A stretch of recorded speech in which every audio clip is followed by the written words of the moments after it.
Hello friends, இன்றைக்கி ஷோபாலாகில் பாருங்கள். இன்றைக்கி மீன் குழம்பு செய்ய போகிறேன். அதுக்கு பாருங்கள், முரல் மீன் வாங்கி வச்சுருக்கேன். செல்வ முரல் பாருங்கள், நல்லா க்ளீன் பண்ணி வாஷ் பண்ணி வச்சுருக்கேன். இந்த செல்வ முரலில் வந்து இந்த இடத்துல நல்லா கருப்பாக இருக்குங்க. அதை நல்லா தேய்ச்சி கழுவுனா தான் மீன் வந்து சாப்பிட்றதுக்கு நல்லாயிருக்கும். நான் பாருங்கள், நல்லா எவ்வளோ நல்லா ஒயிட்டாக இருக்குது. இந்த அளவுக்கு நான் தேய்ச்சி கழுவியிருக்கேன். அந்த கருப்போடு சமைச்சோம்னா அது நல்லா கசப்பாக இருக்குங்க. இது வந்து நல்லா டேஸ்ட்டாக இருக்கும். இந்த மீன் குழம்புக்கும் நல்லாயிருக்கும், வறுக்கிறதுக்கு ரொம்ப நல்லாயிருக்குங்க. இன்றைக்கி வந்து இதை எப்படி செய்யலான்னு பார்க்கலாம் வாங்க. இப்போ பாருங்கள், இந்த மீனை குழம்பு வைக்கிறதுக்கு தேவையான மசாலாலாம் சேர்த்துக்குவோம். அதுக்கு பாருங்கள், தேவையான அளவு புளி கரைச்சி எடுத்து வச்சுருக்கேன். உங்களுக்கு எவ்வளோ தேவையோ அந்த அளவுக்கு புளி எடுத்து வச்சுக்கிறோங்க. அதுக்கப்புறம் பாருங்கள், தனி மிளகாத்தூள் ஒரு 3 ஸ்பூன் வச்சுருக்கேன். நீங்கள் காரத்துக்கு ஏற்ற மாதிரி போட்டுக்கிறோங்க. அப்புறம் தனியாத்தூள் ஒரு 3 ஸ்பூன் வச்சுருக்கேன். அப்புறம் மஞ்சள் தூள் ஒரு அரை ஸ்பூன். அப்புறம் இது வந்து கல் உப்பு தேவைக்கு ஏற்ற மாதிரி போட்டுக்கிறோங்க.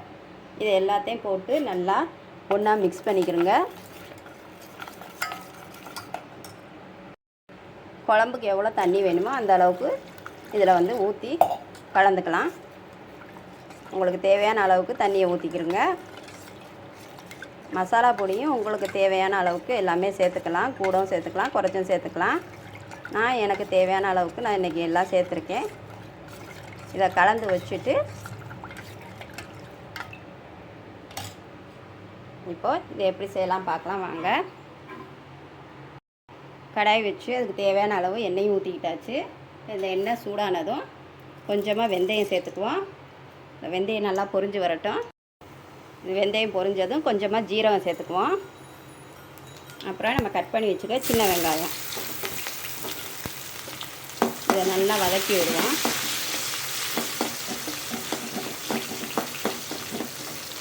கொஞ்சம் லைட் ப்ரௌனாக வந்துருச்சு பாருங்கள்.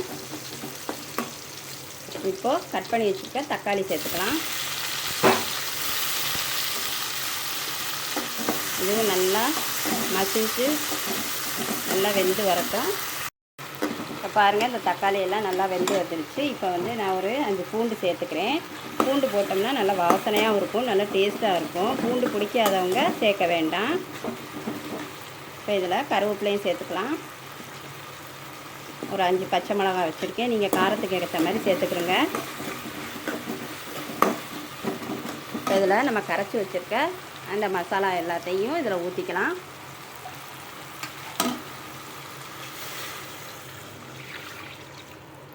இதெல்லாம் நல்லா கொதித்து நல்லா எண்ணெய் பிரிஞ்சு வரட்டும். அது வரைக்கும் கொஞ்சம் நல்லா ஒரு 5 நிமிஷம், ஒரு 10 நிமிஷம் ஆகுங்க நல்லா கொதித்து வர்றதுக்கு.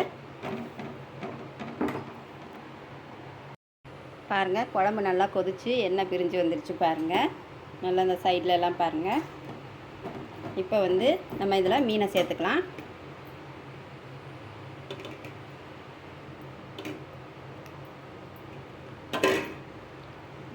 இது ஒரு 5 நிமிஷம் நல்லா கொதித்து வெந்து வரட்டும்.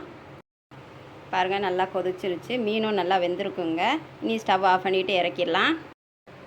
பாருங்கள், நல்லா சூப்பரான செல்வ முரல் குழம்பு வச்சாச்சுங்க. இந்த செல்வ முரல் வந்து நல்லா சூப்பராக இருக்குங்க, டேஸ்ட்டாக இருக்கும். கொஞ்சம் சின்ன சின்ன முள்ளாக தான் இருக்கும், ஆனால் நல்லா டேஸ்ட்டாக இருக்கும். குழம்புக்கும் நல்லாயிருக்கும், வறுவலுக்கும் நல்லாயிருக்கும். பாருங்கள், நான் இன்றைக்கி வந்து அரைக்காமல் குழம்பு வச்சுருக்கேன். நான் எப்போவுமே அரைச்சி தான் குழம்பு வைப்பேன். இன்றைக்கி அரைக்காமல் வச்சுருக்கேன். இந்த குழம்புக்குமே இந்த மீன் வந்து நல்லா சூப்பராக இருக்கும். இதே மாதிரி நீங்கள் செஞ்சு சாப்பிட்டு பாருங்கள். இந்த டேஸ்ட் உங்களுக்கு கண்டிப்பாக ரொம்ப பிடிக்கும். இந்த வீடியோ பிடிச்சிருந்தா கமெண்ட் பண்ணுங்கள், லைக் பண்ணுங்கள், சப்ஸ்கிரைப் பண்ணுங்கள்.